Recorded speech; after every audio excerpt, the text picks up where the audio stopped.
Capital gain and the basis of chargeability, जो basically कल हमने चीज़ें पढ़ी हैं उनको थोड़ा सा एलेबोरेट करते हैं आज मज़ीद कि उसके अंदर क्या क्या बुक में इनकम टैक्स ऑर्डिनेंस के अंदर उसको कैसे लिखा हुआ।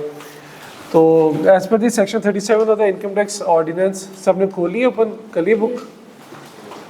A gain arising on the disposal of the capital asset by the person in a tax year other than the gain that is exempt from tax shall be chargeable to tax in that year under the head capital gains। ये वही हमने पढ़ा था कि जो exempt asset है उसका charge नहीं होगा और जो exempt asset के अलावा है उनकी चार्जिंग होगी। सेक्शन 37A और सेक्शन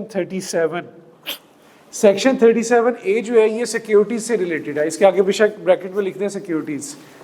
सेक्शन 37A ये सिक्योरिटीज से रिलेटेड है और ये जो हमने पढ़ा था ना कि पब्लिक कंपनी और प्राइवेट कंपनी के अंदर क्या फ़र्क है। तो जो पब्लिक कंपनी है वो सिक्योरिटीज़ के जो शेयर्स हैं, पब्लिक कंपनी के जो शेयर हैं वो सिक्योरिटीज़ कहलाते हैं। तो ये 37A के साथ बेशक ब्रैकेट्स में आप लिख रहे हैं कि सिक्योरिटीज़ की बात हो रही है। अब इसको जो डिफाइन करते हैं ना, ये 5-6 चीज़ें हैं जो इसके अंदर आती हैं। मैंने जो आपको कल बताया था, जो ट्रीटमेंट बताई थी वो सिक्योरिटीज़ की ट्रीटमेंट बताई थी और उसमें कहा था कि सिक्योरिटीज़ के अंदर पब्लिक कंपनी के शेयर भी आते हैं। पब्लिक कंपनी के शेयर के अलावा ये जो 5 चीज़ें लिखी हैं ये भी सिक्योरिटीज़ में ही आती हैं। यानी कि जो पब्लिक कंपनी के शेयर्स का टैक्स ट्रीटमेंट है वही इन सब का भी टैक्स ट्रीटमेंट होगा। लगी समझ ना? लगी समझ? ठीक है, उस ट्रीटमेंट को भी हमने पढ़ना है। कल हमने फोकस किया था प्राइवेट कंपनी के उसके ऊपर ना। तो बेसिकली जो securities separate block of income जिसे हमने कहते हैं वो इसके अंदर फॉल करेगा। इसमें पब्लिक कंपनी के शेयर्स भी कहते हैं, वाउचर्स ऑफ PTCL भी कहते हैं, इसमें आएंगे मुदारबा सर्टिफिकेट्स भी इसमें आएंगे, instrument of redeemable capital as defined in the companies act, debt securities भी इसमें आएगी और डेरिवेटिव प्रोडक्ट्स भी इसके अंदर फॉल करेंगे। इसको मैं ज़रा थोड़ा मज़ीद देखता हूँ, शायद नीचे और तफसील से बताया हो।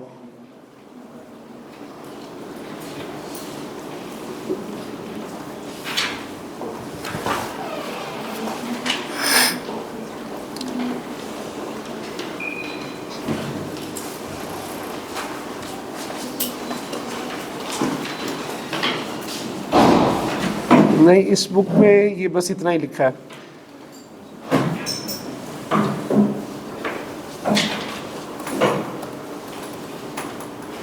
बेसिकली इसके अंदर पब्लिक कंपनी के शेयर्स आएंगे और इसके अंदर मैं आपको बताता हूँ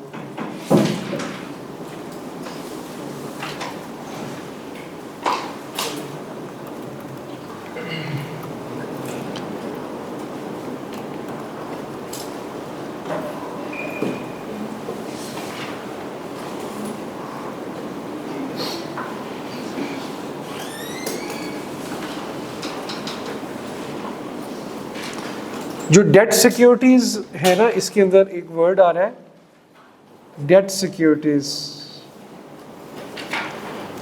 point number 5, debt securities.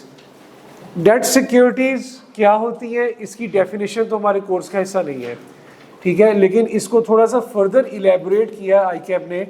Debt securities के अंदर आते हैं TFCs आ जाते हैं, रजिस्टर्ड बॉन्ड्स आ जाते हैं,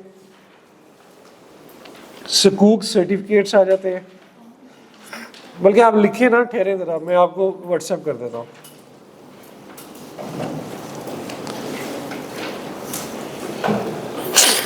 क्या जो मैं व्हाट्सएप कर देता हूँ आप लोगों को।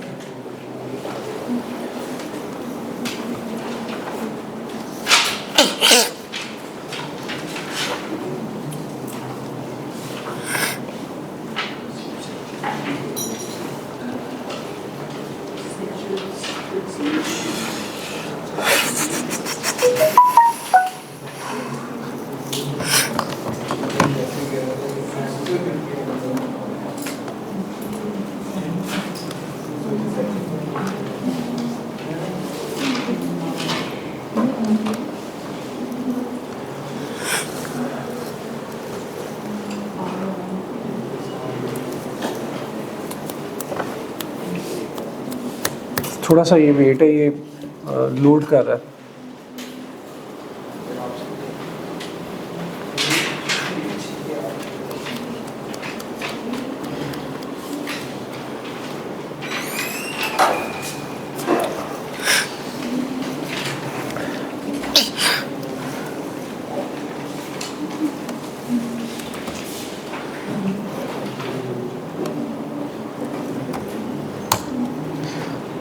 चेक करें जरा, अब आपको मिल जाना चाहिए।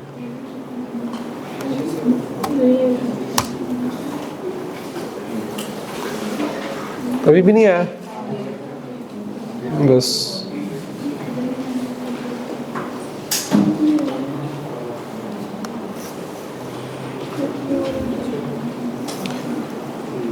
जो डेट सिक्योरिटीज है उसके अंदर ये चीजें आती हैं। Corporate debt securities, debt security means corporate debt securities, TFCs, Sukuk certificates, Sharia compliant bonds, registered bonds, commercial papers, PTCs and all kinds of debt instrument। मिल गया सबको? मिल गया व्हाट्सएप?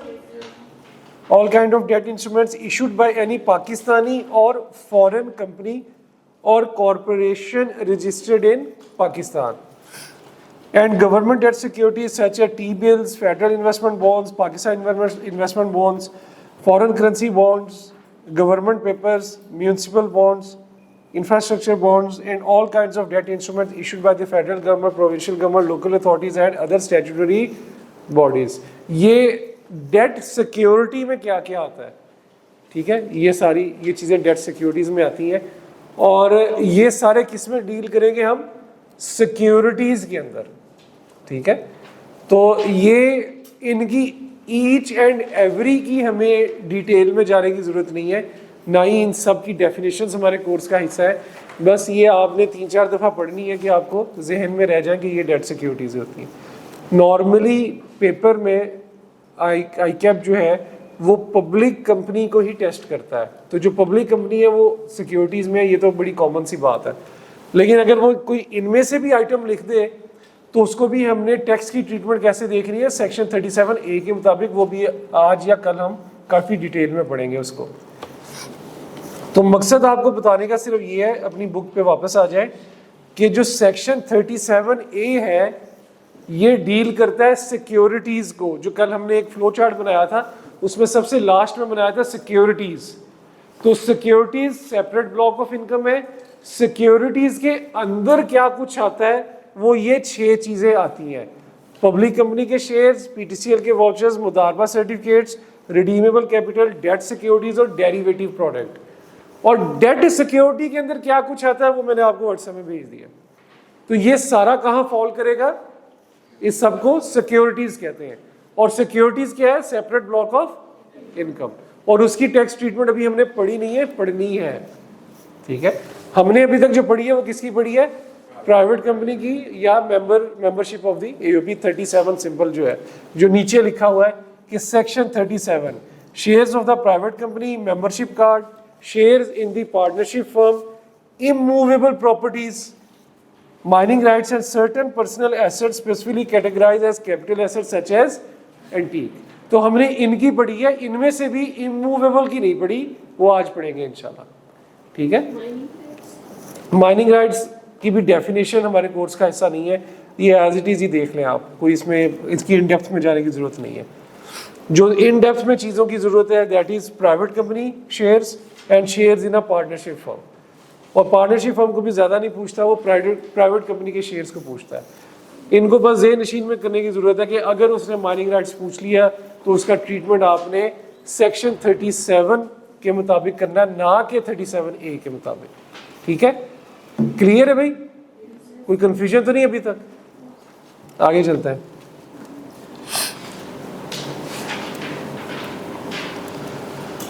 अच्छा, एक चीज मुझे बताएं कि हम अभी तक बेसिस ऑफ चार्जेबिलिटी पढ़ते आए हैं। हमने ये पढ़ा है कि कब कब टैक्स लगेगा।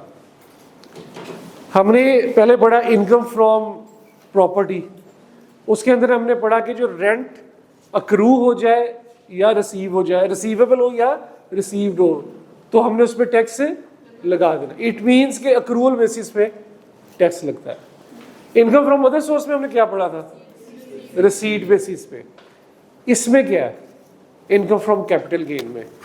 तो ये बड़ा इंपॉर्टेंट कॉन्सेप्ट है कि इनकम फ्रॉम कैपिटल गेन में जो बेसिस ऑफ चार्जेबिलिटी है कि टैक्स कब लगेगा, ये बेसिकली आपने जब इनकम अर्नड की जिस साल में उसमें टैक्स लग जाएगा, ना कि रिसीव की। मिसाल के तौर पे आपने प्राइवेट कंपनी के शेयर्स खरीदे और 3 जून 2023 को बेच दिए।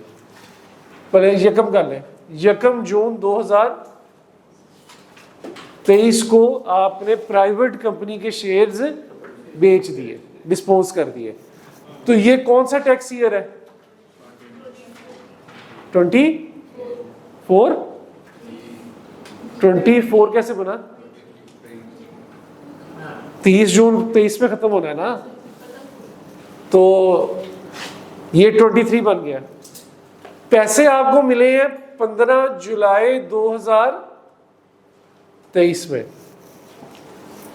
आपने सिक्योरिटी शेयर बेचा कब, यकम जून 2023 को, tax year 2023।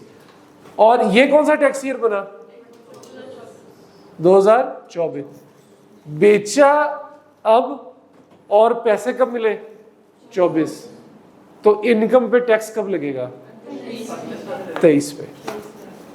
Basis of chargeability is जब आपने डिस्पोजल पे इनकम अर्नड कर ली तो आपने टैक्स लगा देना, ना कि आपके पास रिसीव हुई। ठीक है, तो इसकी बेसिस ऑफ चार्जेबिलिटी अर्निंग पे है, ना कि रिसीव पे। इस साल में मैंने इनकम को अर्नड कर लिया है। क्या कर लिया है, अर्नड। क्या कर लिया है, अर्नड। ठीक है, इनकम को अर्न जब कर लेना है तब ये हमने टैक्स लगा देना है, ना कि रिसीट बेसिस पे।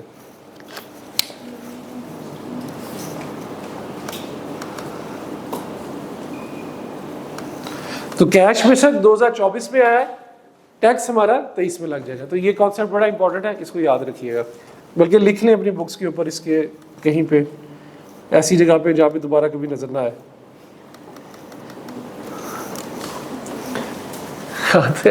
बाद में ढूंढते रहेंगे कहाँ पे लिखा है। ठीक है जी, आगे चले। तो ये सबसे पहले तो हमने ये पढ़ा कि कल हमने एक फ्लो चार्ट में पढ़ा था कि सिक्योरिटीज क्या है और अदर देन सिक्योरिटीज की ट्रीटमेंट। तो सिक्योरिटीज को आज पढ़ लिया कि इसमें क्या कुछ आता है, उसकी भी ट्रीटमेंट हम पढ़ेंगे। अदर देन सिक्योरिटीज में इमूवेबल थे, और ये सेक्शन 37 नीचे इन्होंने लिखा है इनके नाम। कैपिटल एसेट की आगे नीचे डेफिनेशन लिखी है, ये हम पढ़ चुके हैं। आगे पढ़ते हैं जी डिस्पोजल ऑफ एसेट। एसेट की डिस्पोजल कब होती है, हमने पढ़ा था ना, कंसीडरेशन रिसीव्ड लेस कॉस्ट। तो ये तभी करेंगे ना जब एसेट बेच देंगे, एसेट डिस्पोज ऑफ करेंगे। तो एसेट को डिस्पोज ऑफ कब समझा जाता है, इसके ऊपर जी ये सेक्शन कहता है a person holds an asset shall be treating to have made a disposal of the asset at the time the person, underline करें, parts with the ownership of the asset. यानी कि जब वो बंदा उस एसेट की ओनरशिप से अलहदा हो गया है, पार्ट्स हो गए, उसको ओनरशिप अलहदा हो गई, वो बंदा अलहदा हो गया, तो हम क्या समझेंगे कि एसेट डिस्पोज ऑफ हो गया। तो यानी कि जब वो बंदा उस एसेट की ओनरशिप से अलहदा हो गया तो वो क्या होगा, एसेट डिस्पोज ऑफ होगा। जैसा कि नीचे लिख दिया, सोल्ड, बेच दिया, एक्सचेंज, एक एसेट दे के दूसरा ले लिया, ट्रांसफर्ड, किसी को ट्रांसफर कर दिया, ठीक है, डिस्ट्रीब्यूटेड, तकसीम कर दिया, ठीक है, एक घर था आधा आधा दे दिया 2 लोगों को, ठीक है, डिस्ट्रीब्यूट कर दिया, अपनी ओनरशिप खत्म हो गई। और या फिर कैंसल कर दिया, रिडीम्ड, वापस दे दिया, ठीक है। रिलिंक्विश, डिस्ट्रॉयड, लॉस्ट, एक्सपायर्ड और सरेंडर। सरेंडर और रिलिंक्विश तकरीबन एक ही टर्म्स हैं, ठीक है, यानी कि छोड़ देना, सही है, उस चीज को छोड़ देना। डिस्ट्रॉय, उसको खत्म कर देना। लॉस्ट, गुम गया, गुम गया भी डिस्पोजल है भाई, गुम गया भी डिस्पोज, टैक्स की नजर में, टैक्स की नजर में। एक्सपायर्ड, एक्सपायर्ड हो गया तो हम समझेंगे कि डिस्पोज ऑफ हो गया, तो लॉस गुम गया तो वह डिस्पोजल है, तो हम ये समझेंगे कि आपका एसेट डिस्पोज ऑफ हो गया जीरो वैल्यू पे।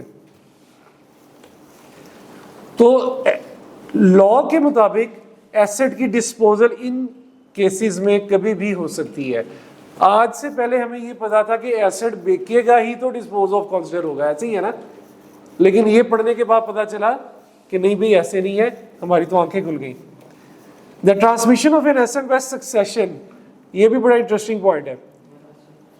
विरासत में चला गया, सक्सेशन, और अंडर अ विल, अंडर विरासत में चला गया या अंडर अ विल, क्या मतलब, वसीयत, वसीयत, वसीयत तो विरासत से डिफरेंट हो सकती है ना, तो वसीयत में दे दिया या विरासत में दे दिया। Shall be treated as disposal of the asset by the deceased at the time asset is transmitted, जब एसेट उसको ट्रांसमिट हुआ, जायद साहब पानी का करना, थैंक यू, जब एसेट उसको ट्रांसमिट हुआ, ठीक है, तो तब समझा जाएगा कि वो डिसीज मरने वाला, ठीक है, तो वो फिर उसका क्या मतलब होगा कि एसेट आपका डिस्पोज हो गया।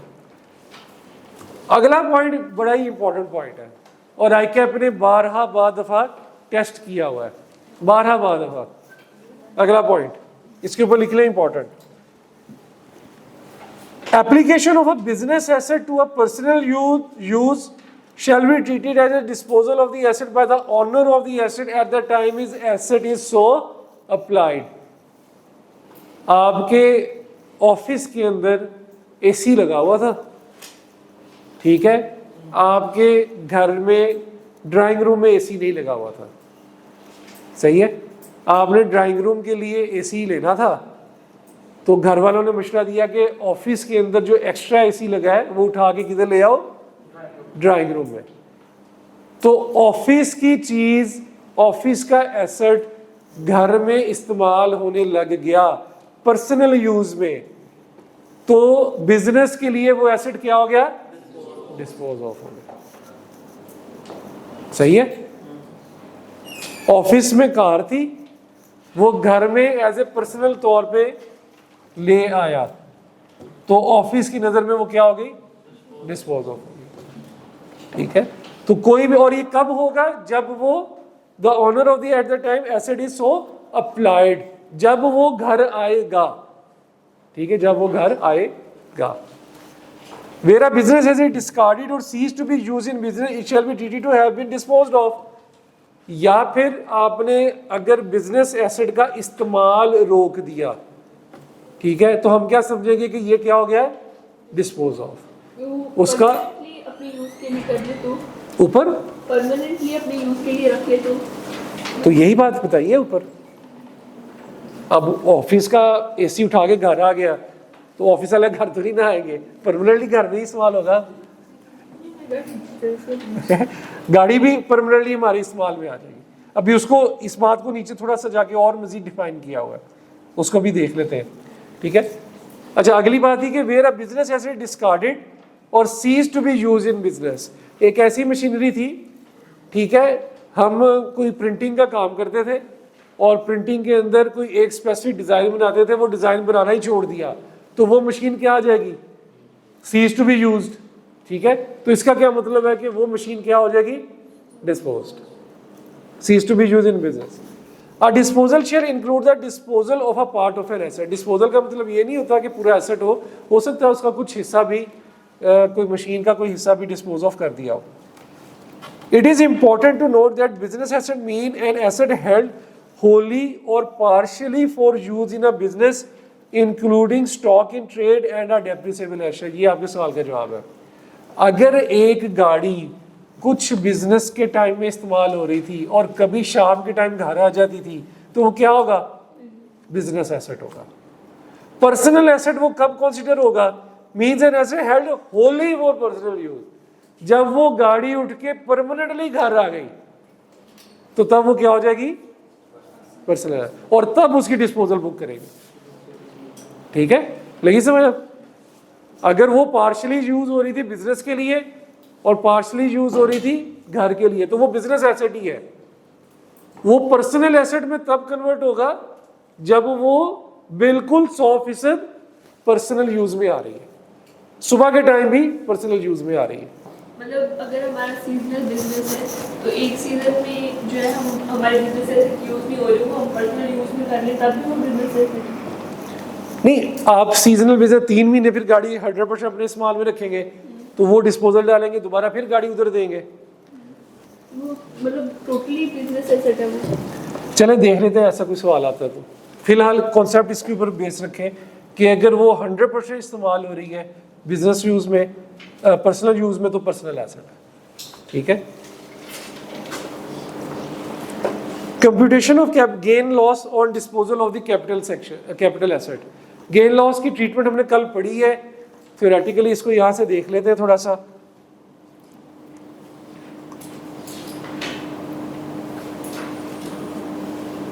पहला पॉइंट जो इसका है, a gain arising on the disposal of the capital asset by person in tax year other than a gain that is exempt from the tax year shall be chargeable to tax under the head capital gains. Capital gain के अंदर आएगा, ये normal सी बात है। नीचे second point में उसने formula दिया हुआ है a माइनस बी, और अगर आप देखें a को वो कॉन्सेंट्रेशन कह रहा है और b को वो कॉस्ट कह रहा है। तो सिंपल यही एक बेसिक कॉन्सेप्ट हमने भी कल पढ़ा है। और अगर थर्ड पॉइंट लिखा नहीं हुआ, फोर्थ पॉइंट के ऊपर हम जाएं, ये फोर्थ पॉइंट मैंने कल आपको बताया था कि 2 तरह के खर्चे अलाउ नहीं है। ठीक है, ये मैंने फोर्थ पॉइंट उस चीज को बता रहा है, कल आपको बताया था ना कि कॉस्ट में से 2 तरह के खर्चे लेस करने की इजाजत नहीं है। पहला वो वाला जो ऑलरेडी किसी और हेड ऑफ इनकम में चार्ज हो गया, और दूसरा वो जो डिसअलाउ किया है इनकम फ्रॉम बिजनेस के अंदर, वो इसमें अलाउ नहीं है। तो ये वो वाली बात इसमें लिखी है। ठीक है, इसको क्रैम करने की जरूरत नहीं है, इसका कॉन्सेप्ट लेना था जो मैंने कल आपको दे दिया। जस्ट आपको मैं बता रहा हूँ कि बुक के अंदर ये चीज कहाँ लिखी है। In easy word, we can say that capital gain is equal to consideration received less cost of the capital asset plus incidental charges. मतलब अगर आपने किसी ब्रोकर के थ्रू शेयर्स बेचे हैं तो अगर ब्रोकर को उसकी ब्रोकरेज दे रहे हैं तो वो इसके अंदर फॉल करेगी। Gain is taxable under the NTR, यही पढ़ा था ना हमने कि प्राइवेट कंपनी के शेयर्स और आपका वो जो कैपिटल मूवेबल कैपिटल एसेट है जिसमें ज्वेलरी वगैरह आती थी, उनका गेन 100% टैक्सेबल होगा। और कहाँ चार्ज होगा? एनटीआर में। आगे चले अगर इसमें, तो फिर वो एक डेफिनेशन सी आ रही है वो जो हम ऑलरेडी पढ़ चुके हैं। इसके अंदर जो आगे पॉइंट है ना 6, 7, 8, 9 और 10, इसको फॉर द टाइम भी इग्नोर करें और आगे डिडक्शन ऑफ लॉसेस में आए। 6 से 10 तक जो पॉइंट है इन्हें इग्नोर करके आगे डिडक्शन ऑफ लॉसेस में आए।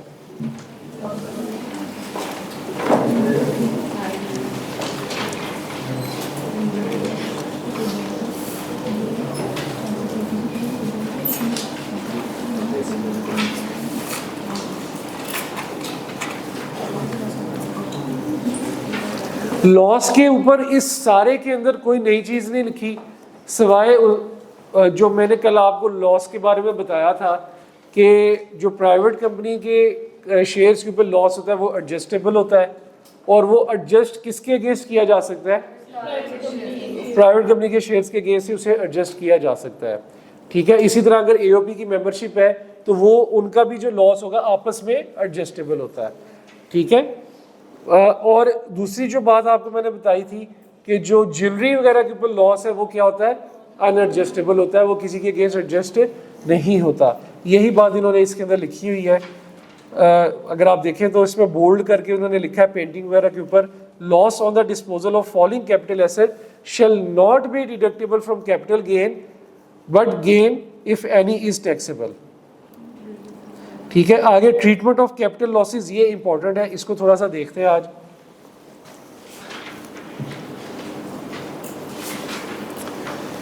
एक बात हमने कल पढ़ी थी, ये इंपॉर्टेंट कॉन्सेप्ट है, इसको जरा गौर व फिक्र से देखना है कि हमने पढ़ा था गेन या लॉस, ठीक है। गेन की सूरत के अंदर 100% टैक्सेबल था, लॉस जो था ये एडजस्टेबल था, ऐसे ही है ये तो, इसमें तो कोई दो राय नहीं ना। अच्छा, अब अगर एक कंपनी है, उसके पास दो प्राइवेट कंपनियों के शेयर हैं। प्राइवेट का मैंने बताया था कि नाम से नहीं देखना बल्कि कहां से देखना है, सिफात, क्योंकि हमने लास्ट क्वेश्चन में देखा था कि पब्लिक अनलिस्टेड भी क्या होगी, प्राइवेट। नाम पब्लिक लेकिन है अनलिस्टेड, तो वो क्या है, प्राइवेट। अच्छा, अगर फर्ज करें उसके पास दो कंपनियों के शेयर है, एक AB और एक CD प्राइवेट लिमिटेड, और ये पब्लिक अनलिस्टेड है लेकिन होगी ये भी क्या, प्राइवेट। दो कंपनियों के शेयर है AB और CD। AB प्राइवेट लिमिटेड के अंदर उसको गेन आ गया, कितने का, 30,000 का, अज्यूम कर रहा हूं।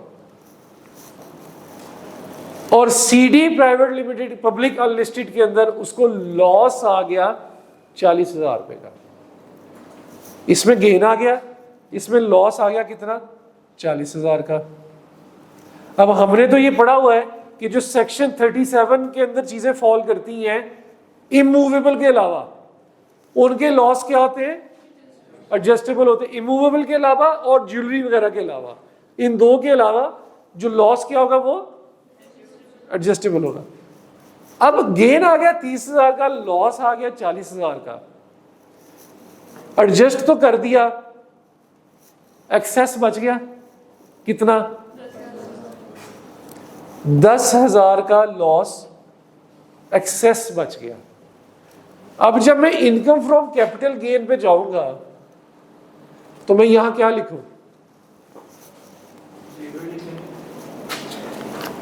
तो 10,000 के लॉस को क्या करें,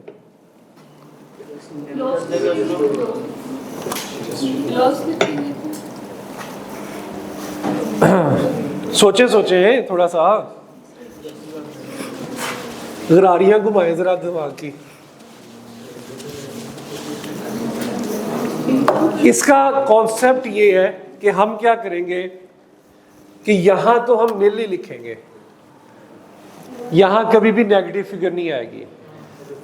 ये जो 10,000 का लॉस है इसका हम नोट देंगे और नोट में लिखेंगे कैन बी कैरीड फॉरवर्ड,